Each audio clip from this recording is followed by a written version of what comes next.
As jy ook gatvol om te sukkel, gatvol om te luister wat alles wat net opgaan, jy diesel wat opgaan of petrol wat opgaan en jy worry net hoe gaan jy dit maak hierdie maand. Ek was so gatvol om te luister van al hierdie dinge wat gebeur in ons land.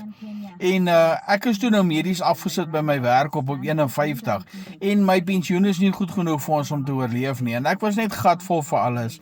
En ek het een aand gebid en vir die Here gevra en vir hom reguit gesê, Here, ek is gatvol, help vir my.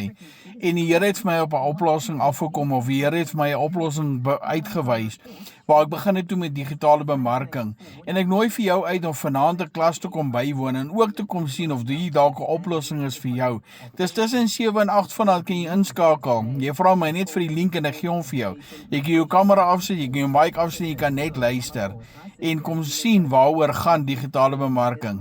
Ek sal so bly wees as jy my bietjie join vanaand. So vra vir my vir daai link of WhatsApp vir my nommer is net hier onder. Baie dankie, Pieter is uit.